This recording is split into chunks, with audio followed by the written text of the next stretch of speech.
Yes. Hello, ladies and gentlemen.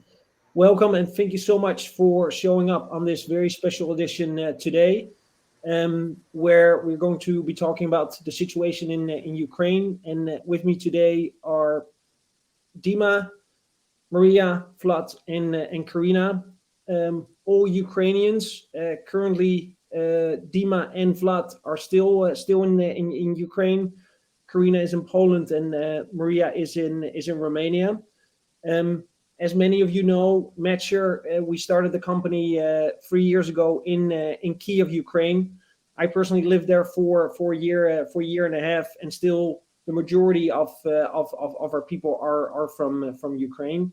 So when the war unexpectedly happened, we really experienced firsthand what everyone had to go through, and we truly felt that today, instead of talking about recruitment, we felt that there are much more important things to talk about and really give our employees a chance to share their story, to really tell and experience and share with the world what they have gone through, and for the world to see what is currently happening in Ukraine and how we can help and how we can really unite against Russia and stop this war as soon as possible.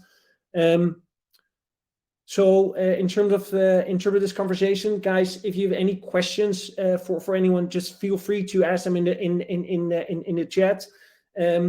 Marcia, Karina, and Dima and Vlad, thank you so much for being here. First of all, secondly, I'm super happy to see all of you and that everyone is safe. So I will kind of like navigate the conversation. I'll keep an eye on the chat as well.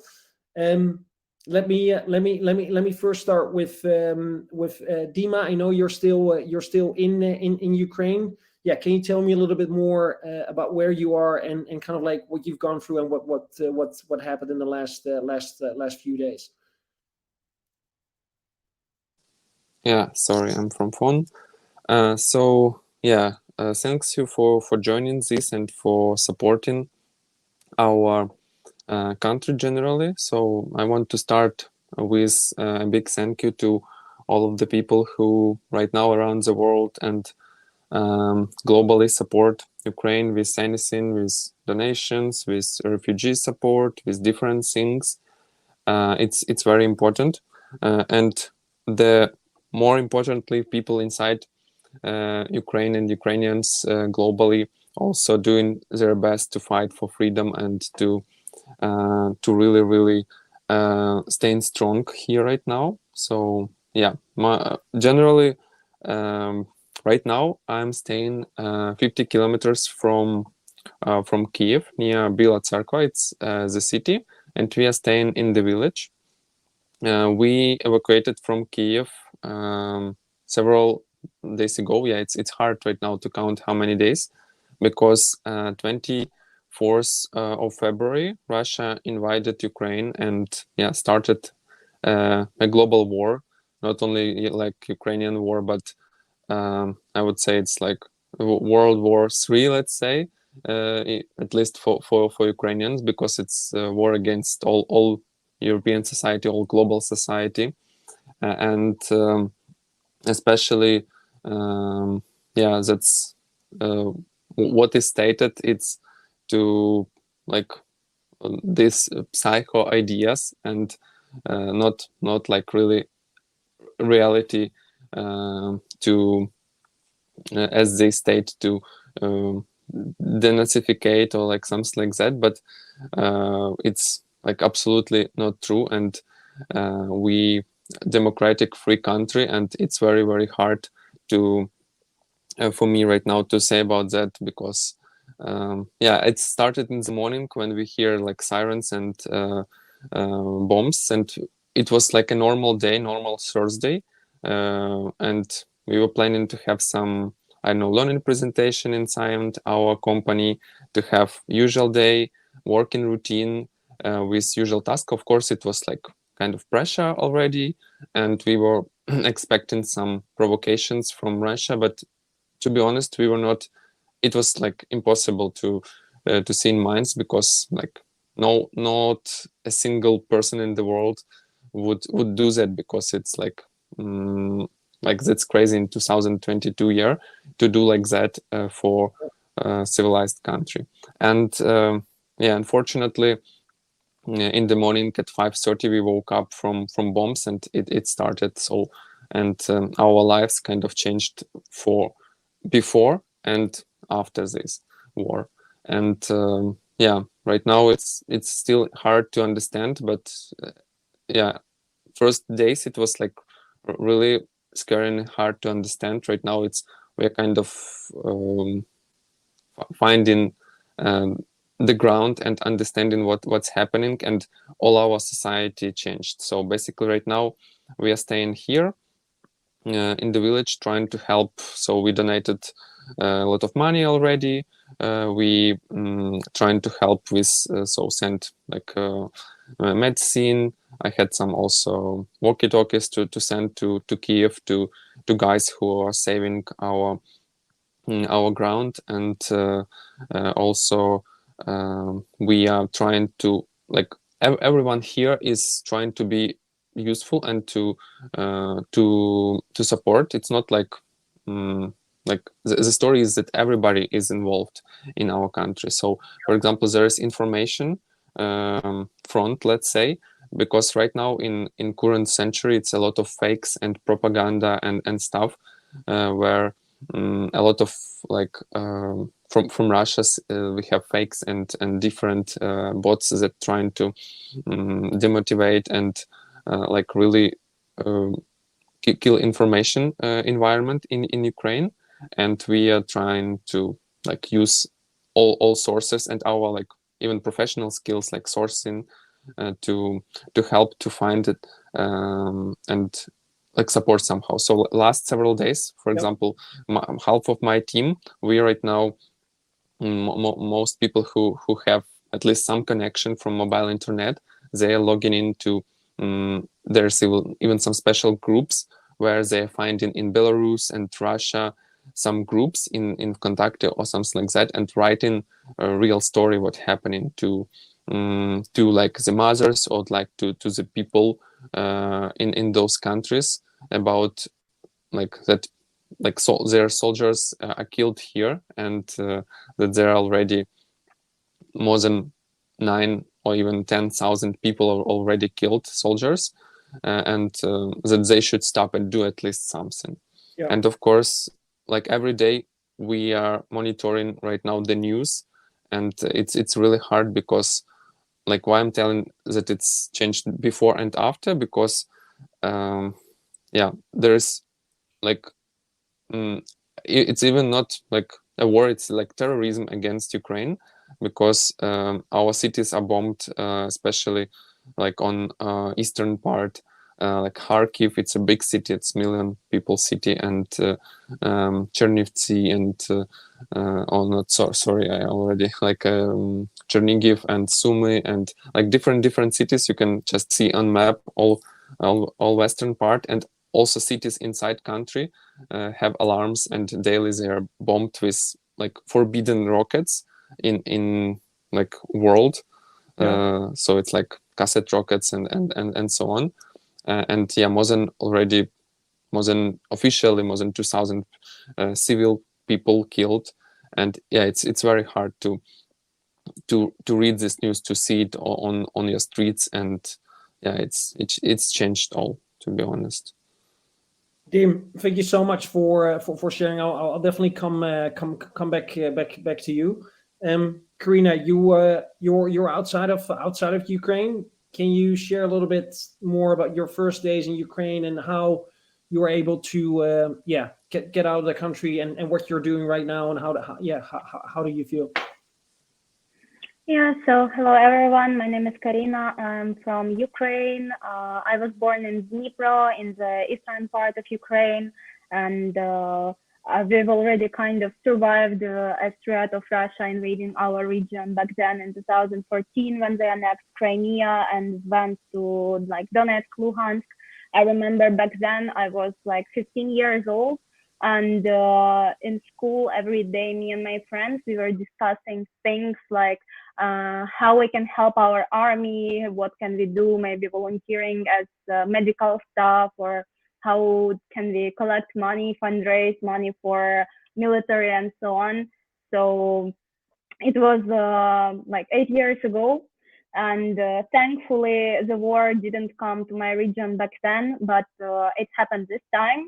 At the moment, I was living in Kyiv since last year, and on the day when it all started, actually before that, I was the person who was unlucky to get food poisoning. So I was already dying from my health issues. And the day when Russia attacked us, I didn't even hear it. I was feeling myself so terrible that I just overslept through the attack. My friend woke me up an hour later when she said, like, Karina, we are getting bombed, wake up. Well, haven't you heard anything? And I didn't. So I should say that it was not the best experience of running to the bomb shelter when you cannot even move properly, when everything hurts. And yeah, we woke up, well, my friend woke up from the explosions. We didn't know where exactly it happened, how close to us, because I live on the outskirts of the city, and we thought that maybe they are coming from the part of the city where I live. So it was kind of scary, but also before that, we read a lot of information how to act in case something happens. So yeah, like the first day we were just, we spent most of the day in the bomb shelter, and then we decided to do. So sorry, Karina, is that why you knew like where to go, and because you prepared, because you were warned where the bomb shelter was, you immediately knew where to go? Yeah, I mean, I guess there was a lot of information before when we were only threatened by Russia. So everybody kind of mentally prepared in case the worst case scenario happens, and it happened indeed. And yeah, I mean, like in my case, we didn't have any normal bomb shelter around my area. So the only bomb shelter is metro station, and we had to run there like 10 minutes from our home. And also they turned off elevator, and I live on the 19th floor, so we had to run down by foot, and then when we wanted to go back home, we had to go up by foot, which is also a terrible experience while you are carrying your backpack with essentials, and while you are still recovering from food poisoning. At first, I was actually going to go to the hospital on Thursday when they attacked us, but of course I couldn't go because I was going to the bomb shelter. Yeah. And yeah, the first night I spent at home, which was not a thing you should do, because my friend was also nervous about everything, so she also started feeling bad, and yeah, we spent the night at home, but then early in the morning we left to the another bomb shelter, spent there all day, and we slept there as well at night on the floor with kids around us. And our bomb shelter, apparently there were some saboteurs around it. So the group of people inside of the bomb shelter, they created the kind of protection group. So they were, walking around the bomb shelter carrying ski poles as a weapon against saboteurs, because there were weird people checking in what's inside of the bomb shelter and how many people are inside, and we had a lot of kids.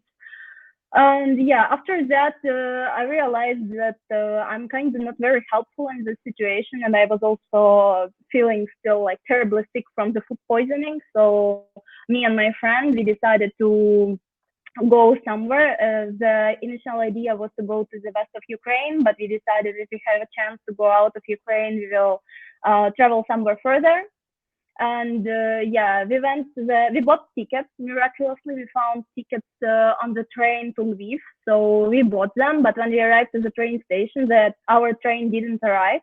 So we had to use the evacuation train that they organized for free for people, but it's also not the best experience, because hundreds, thousands of people are trying to get in, and the first priority is mother with kids, second it's elderly people, then it's all of the rest, and it's a huge mess on the platform.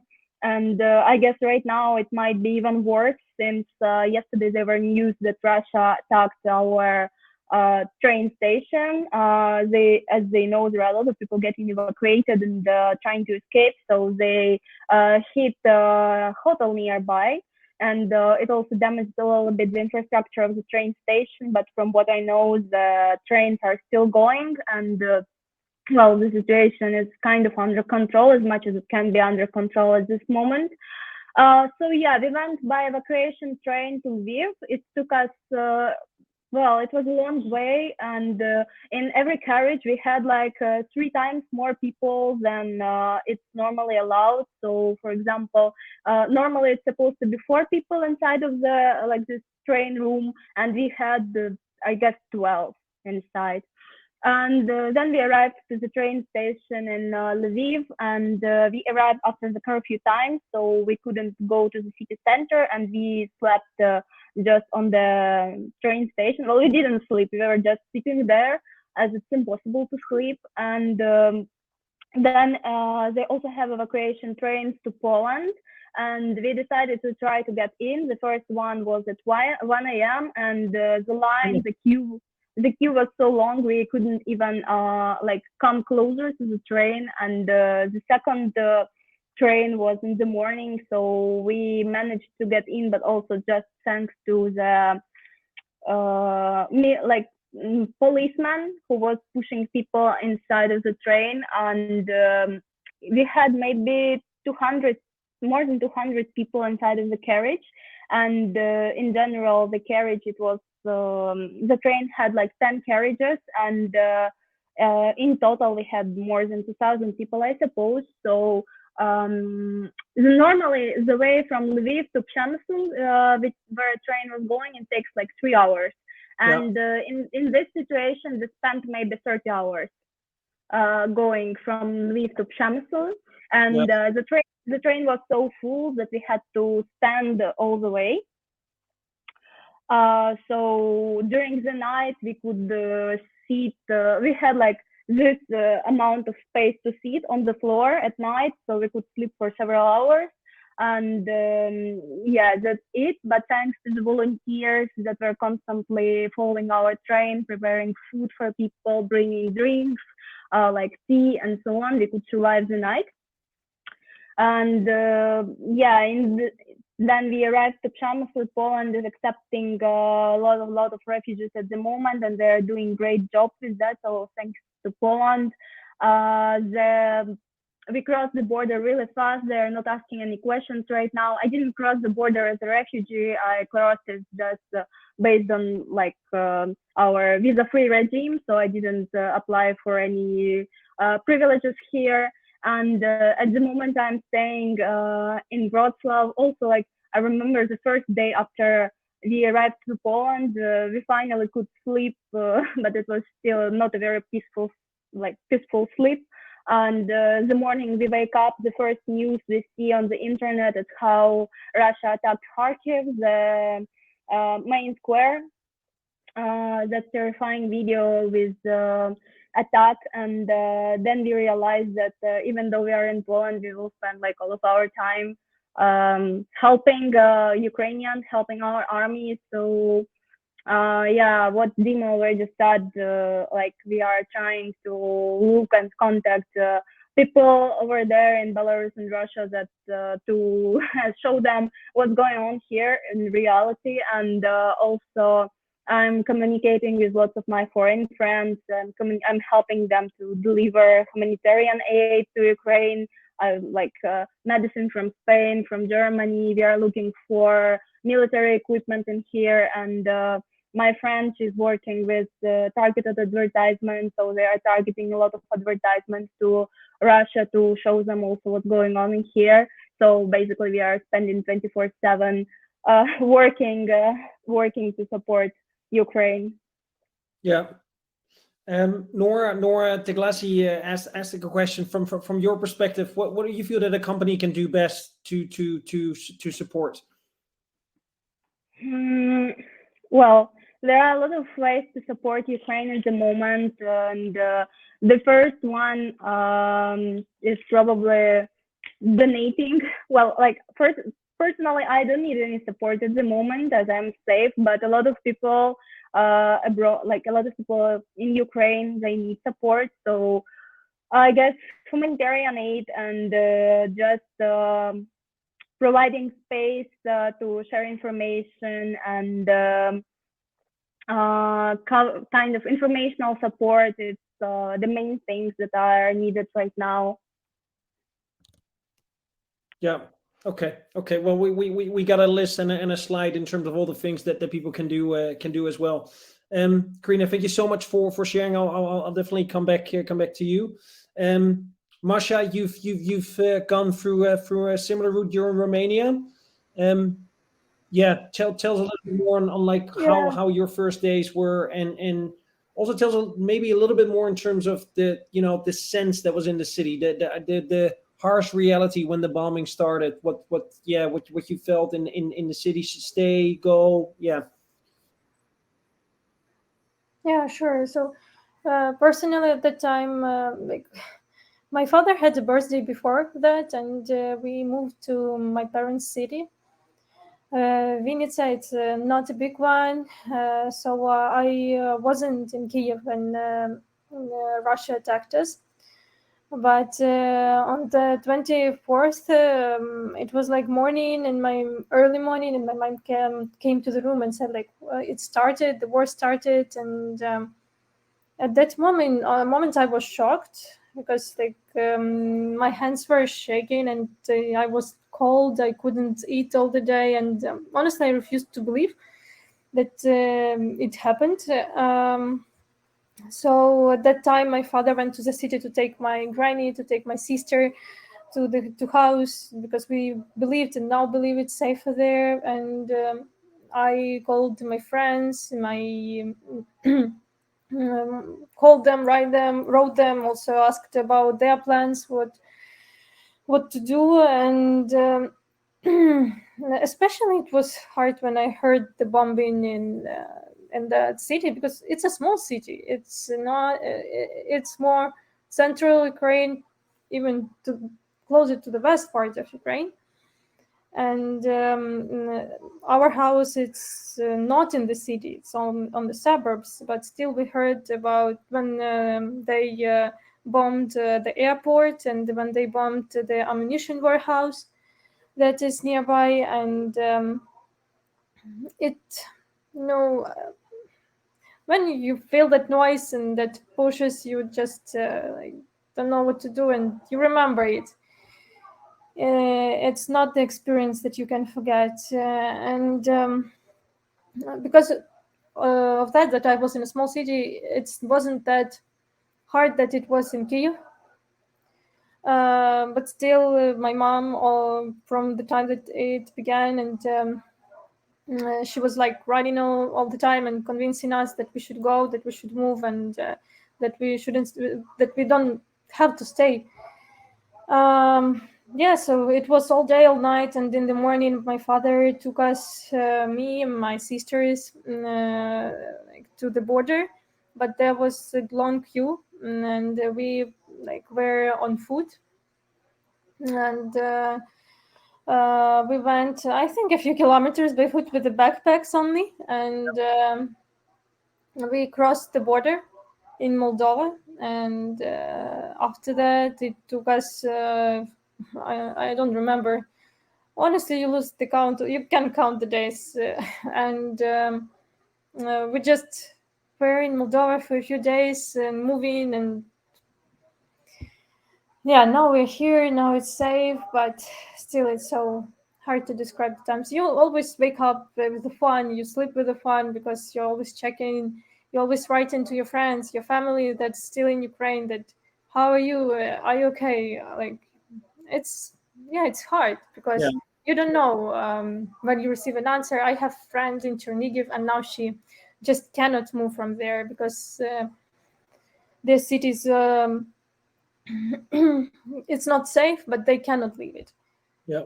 And but still, now at least now I can help from here, because when I was in Ukraine, I was in shock, and honestly I felt that I couldn't do something because of that sense and how I felt. So now I'm trying to help also our volunteers, to help my family, to help my friends, also with some movings inside the country. And because now it's even hard to get, for instance, from Kyiv. Yeah. Yeah. Yesterday we organized the moving for my friend, and it took her 12 hours to get from Kyiv to Vinnytsia. Usually it takes like 2 hours. 2 hours? Normally it takes 2 hours? Yeah, now it took like 12 hours. So that's it, but still it's so hard to read because my colleagues also, they send the videos from Kharkiv, for instance, from their flats that are destroyed and the streets are destroyed, and yeah, it's hard to believe. And my father is still there. As they live in a small it's not a village, it's not even a village, but he organized also other men who was there just to make this place safer and to be prepared for everything. Also, the other volunteers came to them to ask. They asked for some metal because it's needed now, and so on. But it's hard because I'm afraid to lose the connection, the internet connection with everyone who is still in Ukraine, and I don't know. Yeah. Masha, thank you so much for sharing your source and also your willingness to come today. For the people that are unfamiliar, Masha doesn't work for MatcHR, but she's we've been in touch before. She's a good friend of Dima, and she said yes, I'll join today. So thank you so much. Thank you so much in that sense. Vlad, you're in the western part of Ukraine. You didn't move. Also, you're a man, so you're not allowed to leave the country. How were the first days for you, seeing all the news and everything that was coming in, and what did you feel? Wait. One second. Yeah, got it. Yeah, We can cool. hear you. Yeah. Just want to say thanks a lot, everyone, for the support, basically. So it was really good. So you're super proactive in terms of what you're doing for every one of us. Yeah, I'm currently in the western part of Ukraine. So fortunately, I didn't hear any explosions when it started. So basically, I just woke up at 6 a.m. and my partner told me, okay, there's war. I'm like, come on, really? And then, yeah, she just showed me everything that was going on. I'm like, okay, what are we doing? And then, yeah, we just came up with a plan to do what to do right now. Like, I just went to the city and went to the shop. So just grab everything in terms of food, petrol, because I understood that it will be gone soon. Yeah. And actually there were like queues to petrol stations, like of 30 cars on the very first day, I believe, very first morning. So that's what happened. Well, everyone was doing checking with friends what's going on and leaving the country. That's what I saw here. Yeah, but from my side it was like, okay, I didn't believe it until I saw it. And then, of course, I checked with the guys in Kyiv, like, how was everything with them? What's going on? Are you leaving? So basically, yeah, and of course, I tried to help with different stuff, like with dwelling or with movement or with advices. I also donated money from the shop that we have. We donated like water and some food to the guys. Because from what I understood right now, in Kyiv, well, it's not crucial right now, but the food is running out. Same in Kharkiv, I think. So, yeah. Yeah. So what is it's also one of the questions that came from Kaylin. I think Dima, you're close to Kyiv. How is that? How are like the basic needs and supplies, food and water, electricity? Yeah, so to be honest, it's like our government is doing very good, and I really support everything what's going on. So using like huge power of, I don't know, it's insane what they're doing. Like our people of key at infrastructure involved in key infrastructure, in gas, in water stations, they're working 24/7 in different locations, and like everybody's so united that we had no back these days big shortage in water or like in warm and it's still cold in Ukraine right now, and there were some supplies. But of course, if we talk about food and main things, it's immediately like people were, so we prepared the day before or several days before when they invited, we were buying. So a lot of people already prepared some backpack with the most important things, with some supplies, because we were kind of somewhere in backup of minds, thinking to just in case to have it. So people prepared. But right now, when there is like 1 week already of the war, it's a shortage of the products. But volunteers around different parts, they helping, and they are like despite the like blockade and different different provocations and soldiers like killing civilians, they are still using their buses and a different transport to deliver to main cities some food. But of course, in Kiev, it's already, we have like grandmother who is there. So my fiance have grandmother, and she's there right now, and she's saying that everything is like no products in Kiev, but you still can buy some, and you still, the main one are like available, but there's a big quiz and it's already very hard to get it. So probably next several days would be hard, but volunteers doing their best. So it's about food. But first days it was fine. The main problem there is that it's bombs like every day, and right now in Kiev you always see this SMS like attack, so you need to be in shelter. So there is very hard to get to the products. And our colleague Olena Konovalova, she's right in front of front line. So she's in Gostomel and near Irpin, the city that is in the center of attack near Kiev. So it's Kiev suburb and on the north, and it's really like scary there to go out of to get food. So basically we were voice messaging with her, and it's really you're like they're moving into groups to go to the nearest shop to get some most important products and food, and yeah, praying that they could come back to their flats. So yeah, in front line it's very hard with humanitarian support, and the hardest thing that occupants and that like Russia, they are not allowing humanitarian corridors, and especially in eastern parts and in near Kherson, so that are cities that are most bombed.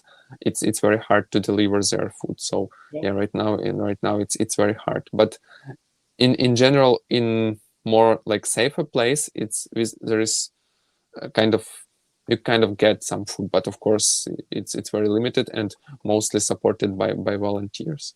Yeah. So our colleague Olena actually recorded the message that I would like to share with the group. So give me a sec. I'll share my screen to show her message. Let me see. Can you see this? Mm-hmm. Right? Yeah. Okay. I see not. Right. Hello, everyone. My name is Elena Konovalova, and I'm still a technical talent sourcer here at MatcHR. I'm staying in Kyiv region in a quite dangerous zone. And I'm truly shocked by everything that's going on. And I just heard that the mayor of my town was killed. And just this morning, I heard the sound of the destroyed airplane. And I just this morning, I thought that our house would be bombed, but luckily, at least that. Sorry, luckily there's still our house remains intact and unharmed, but I honestly don't know for how much long. Hopefully it will be over soon. And the point of my message is the very least, the very basic thing that you can do when you're coming across Ukrainian person who's currently staying in the war-torn country. You just please be sensitive to them. Please be open, and please, under any circumstances, don't throw your irrelevant and really stabbing in the heart opinion, really, which is not really good thing to do. Just try to listen to them, try to understand them, because we're, as you can see, we're messy on the outside, we're messy on the inside, and we're just praying to stay alive, and we're just trying to do the basic minimum, trying to keep up with the basic minimum of from our lives. I'm sorry for being overly dramatic, but excuse me, it's just the way it is.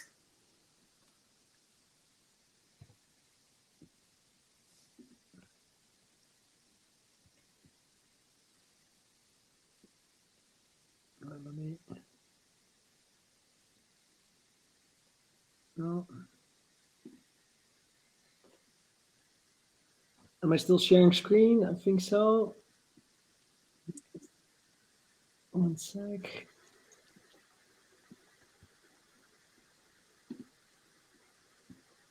No. Wait. Yes, this is better.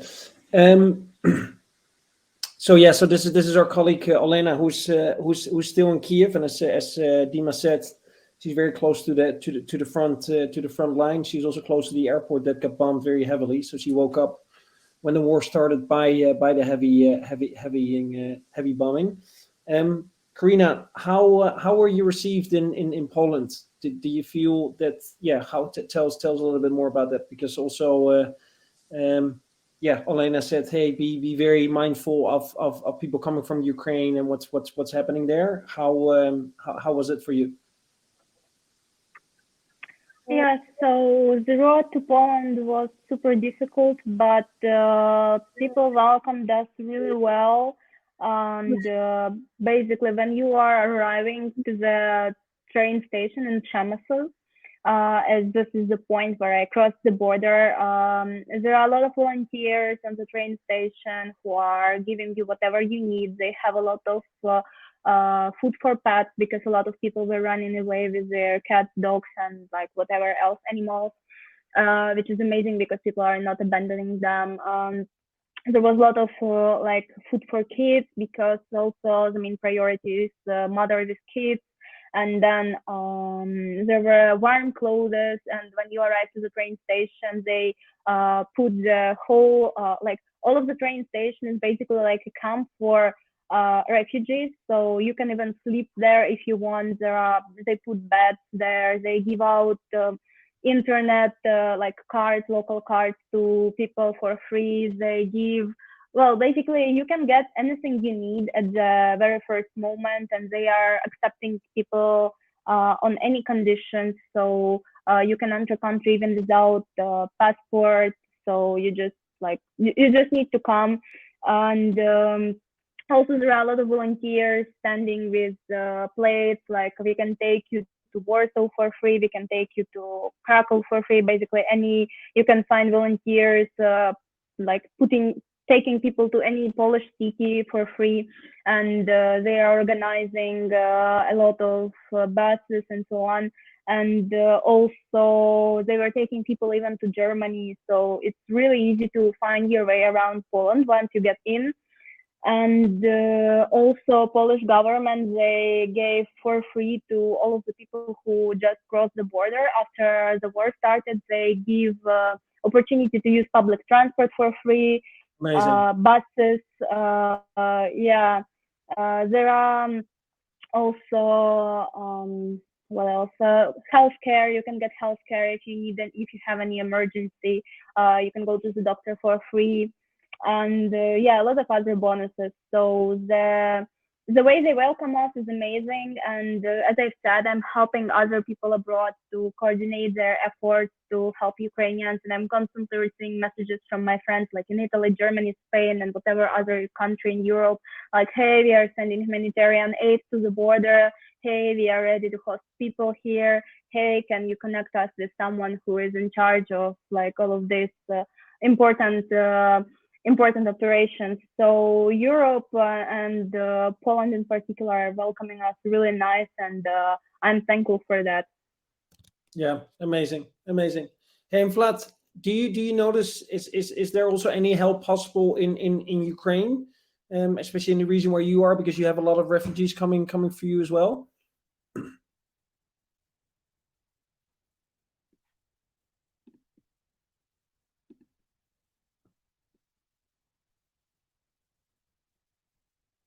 Let me see. I can unmute you.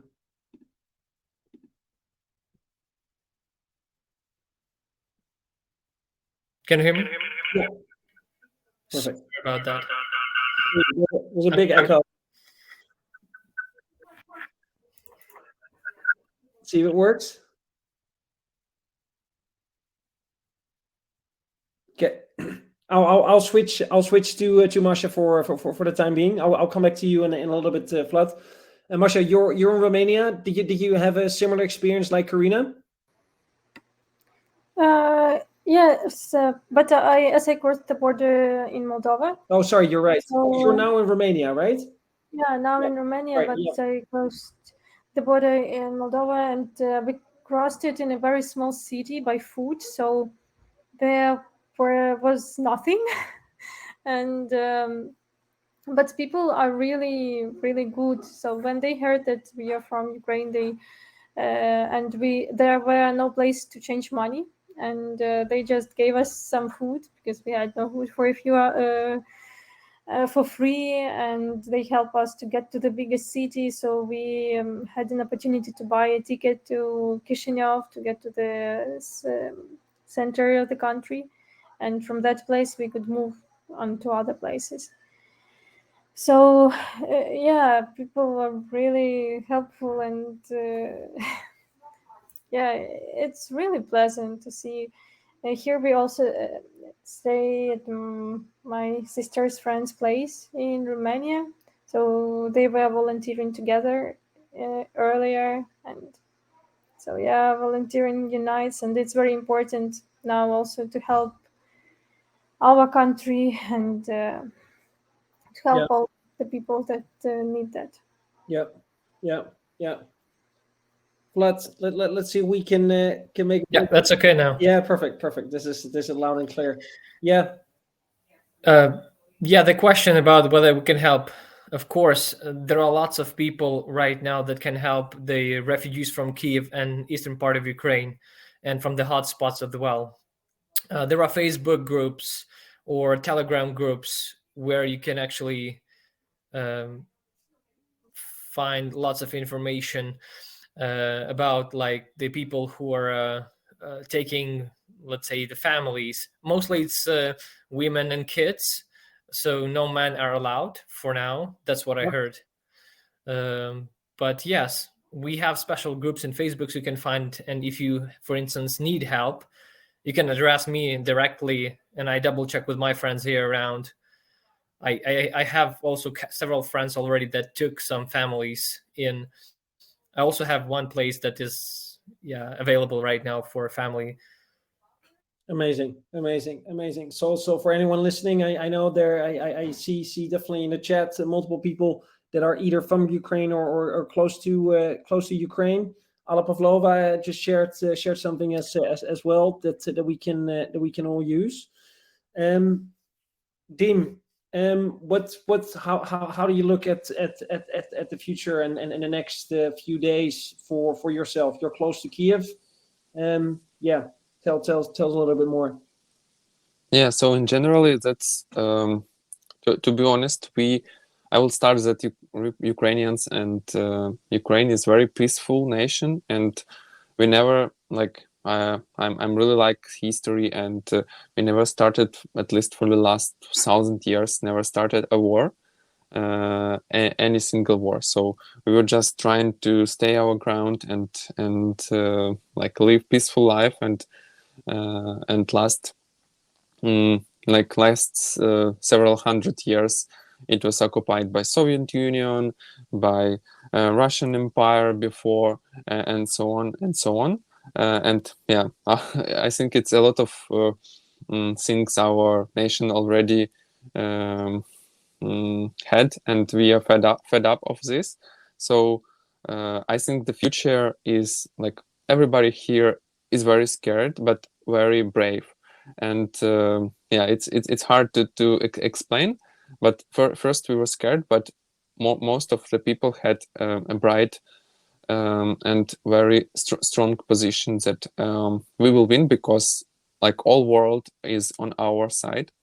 We are defending our ground. So the main thing that we are defending our lands. We are not invading. So there is why the truth is really on, and like the real truth is on our side. And yeah, it's, to be honest, no one like really. So men's are not allowed to go out of country. Yeah. But they're not still like not mobilized. Like everyone should be in the moment, and like like in Soviet Union, so like in Afghanistan war, so they just go into a place and throwing you to the front line. No, we have now the very first days more than 10,000 people, and now already I think it's more than 20,000 men just stand up, and women stand up, and they volunteer to go to help our army with anything. They took guns and to defend their cities. And despite any differences, like we have different nations inside our country, we have different people speak different languages. So in eastern part, some people speak only Russian, and still, like, we are all united, and we are all very much connected. Right now we have no any of argus, and we are all as a one, like one nation, one organism, acting together to win. And we just want to stop this war. We just want to stop attacking our cities, and live peaceful life, and be in Europe, and be able to travel again, to be able to go with our kids to the park, and just enjoying like simple moments together with our families. Yeah. So I really believe so.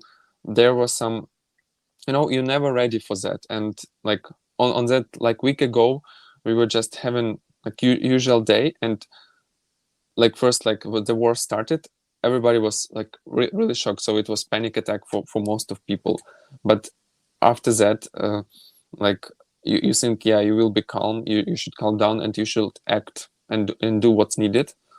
And during daytime, you act like that. So we meet our friends. We try to barricade at first day our house. So we taped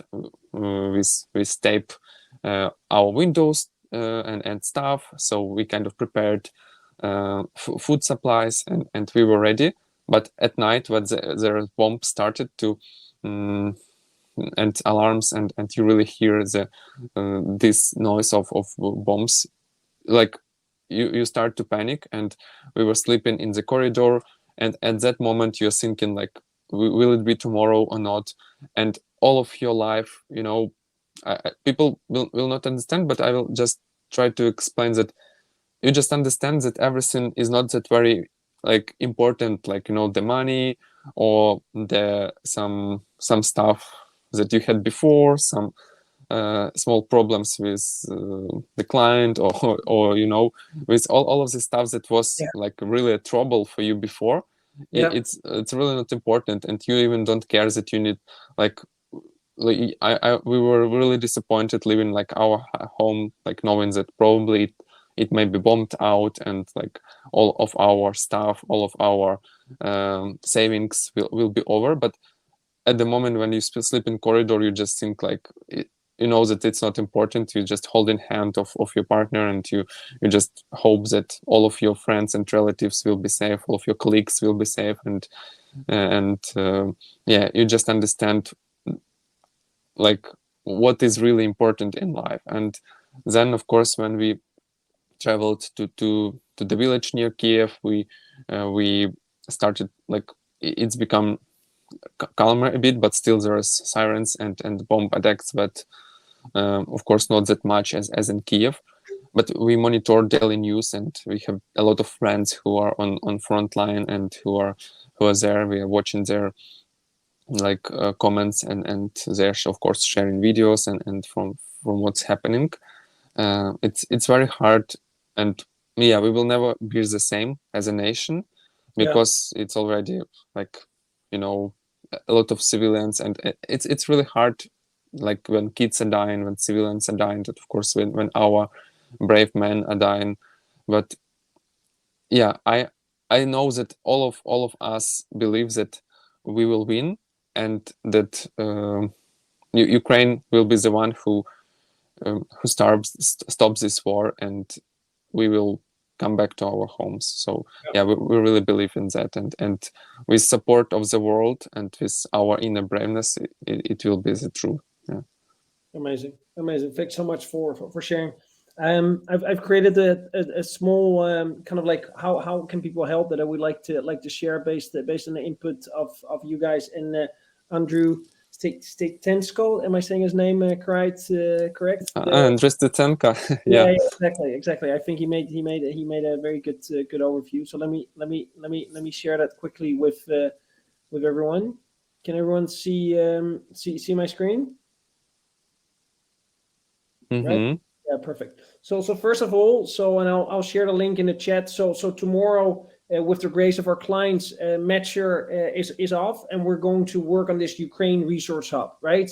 So we're sourcing recruiters. So what do we do well is we're able to retrieve information and actually communicate on it, and we love to help people. So the goal of this document is we're publishing this and we're building this in public. If anyone who wants to contribute, please do so. Is per country. We're going to show what's the best way to transportation, place to stay, basic needs, where can you find organizations that are helping, where can you find jobs, any relevant information per specific country, how it's shared already in the chat today. We're going to put this in there, and we're going to create a living document out of this. And the team in Ukraine, if possible, have already shared that they will do and help with translation as well. Because, of course, not everyone in Ukraine speaks English. So that's one. I'll share the link in the chat. Try to support Ukrainian businesses. If you do businesses with them, pay them immediately, right? Cash is definitely something that's important. Support local organizations that are helping the Ukrainian people, like Razom, the Fund of the National Bank of Ukraine, and Nova Ukraine. Also, links will be sent in the email following this webinar. Support the trusted international organizations like Ukrainian Red Cross Society, UNHCR, that's from the United Nations for refugees specifically, Save the Children, and International Medical Corps, who are doing amazing work, especially on the borders to help Ukrainian refugees. If you have any questions, check with your Ukrainian embassy in your country specific to see what help is needed. And they will definitely know and are also able to navigate you where you can contribute in the best possible way. Guys, super important, call your government for action. You might be able to help with your business and brainstorm with the organization how you can help. Attend all the protests. Our voice is super, super important. I mean, it's absolutely amazing to see how the world rallied around Ukraine, but the war is still ongoing and people are actually dying. And we have two people on the call today, Vlad and Dima, who are literally stuck in Ukraine. Karina luckily was able to escape, but she sees on a daily basis how dire the situation is as well. Avoid vague offers for help. How can we help? Request. Be precise. Ask where to donate. Offer a place for Ukrainian refugees. Be specific. Please, if you have the opportunity, host Ukrainian refugees. Temporary. You will make such a big difference for people like Karina or like Masha, Maria that just shared how well they were received. That goes so long. And just think about if you were in their position, how much you would appreciate to be helped. Please contact your Ukrainian friends and really stay positive, right? We're thinking about you. We want to help. We want to support you. Even if you don't get an answer for a long period of time, we're constantly checking in with our team as well. And eventually when we hear from them, it always is that they really appreciate all the messages and that they feel that they're not alone. Publish the photos and videos of anti-war demonstrations in your city and country on social media, and also share what's happening, because the world needs to know and needs to continue to know of everything that's happening in Ukraine in order to stop Putin. And sign the petitions to stop the war. And again, we'll share the links in the email that we're going to send after recordings. But that still can help, and we need to raise our voice against this huge injustice of this war that should have never happened. Guys, we're nearing the end. Very quick round. Karina, is there anything that you would like to share with our audience today?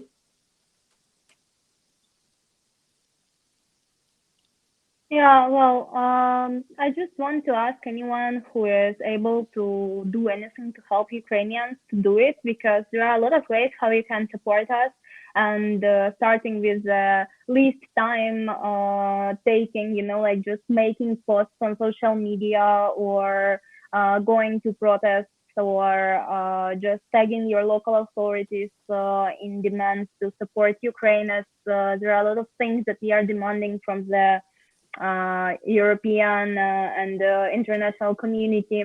So just do whatever you can, and remember that doing just one small thing is better than doing nothing. And for all Ukrainians, I just want to say that thank you, and I hope that you will stay safe, your relatives will stay safe, and I'm really emotional to see how united we are, how everyone is trying to do something to stop Russia from invading our country. And with this strength, with this unitedness, I'm sure that we will withstand, we will prevail, and the Ukraine will be great, and we will rebuild everything in the next years and only become greater and greater. Awesome. I fully agree. Vlad, anything from your side? Yeah, I will, and I will definitely join Karina saying that we're a great nation, and together we'll manage. And definitely we'll need your support. This is how we'll definitely win. So if you again need any help from us in terms of who you can contact, and just let us know. But I just want to address one thing. So basically, the most, let's say, fearsome thing right now, whenever you're seeing news, it's to hear there is someone in the big city that is stuck, doesn't have any food or water. And when we're talking about women and children or pregnant women, so we have any colleagues there, or anyone that is there with a car or anything or can help, just reach out to them. This definitely will help. Yeah, because we've been fighting lots of these situations nowadays. But we'll join saying we'll definitely appreciate your support, and we'll definitely go through this together. Dean, final closing remark? Yeah. So yeah, basically, I just want to say one thing to you, that like right now everyone is really supportive, but I know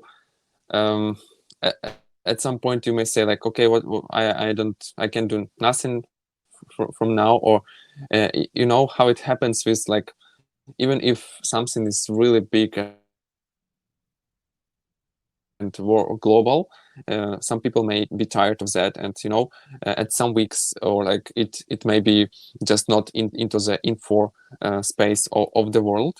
I just want you to keep the fire of it and keep being active, because we now really had a chance. Like, the Ukrainians shown that we together with other world can do something. And like I was really not expecting that, even like and it's of course because of our politicians, like really were doing an enormous job, but also European society and global society, Western world, let's say in general, did a lot of like helping us. So and we're very quick. So we need to be quick, and it will be the chance that we could stop it in nearest months, let's say. So if we will be quick and continue doing the same actions, I know it's painful maybe for you. You can lost economies for growth for some months. You can, but already as a society we got through COVID, guys. So we will help Ukraine also to recover. And like it will, if we will do that, if we will stop Russian aggression, Putin and those people, it will be the world will show that we can, like, as a world team, let's say, as a democratic world, we could do anything, and we could stop any crazy dictators, and no one else in the future wouldn't be doing that, because the world will have action plan what to do and how to prevent it.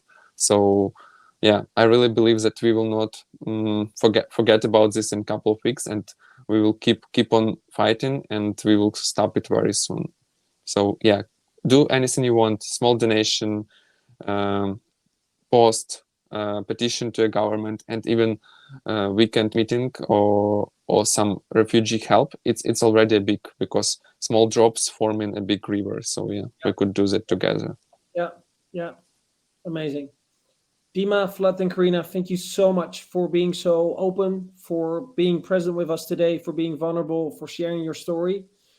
Dima and Vlad, we're there to support you. Stay safe, and we'll do whatever we can in order also to provide you with the goods that you need and the moral support. Karina, same for you, of course. I'm super happy that you're in Poland.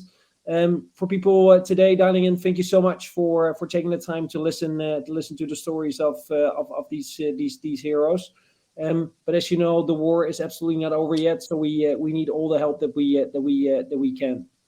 I wish everyone a good night and a good evening, and everyone stay safe, and let's win this together.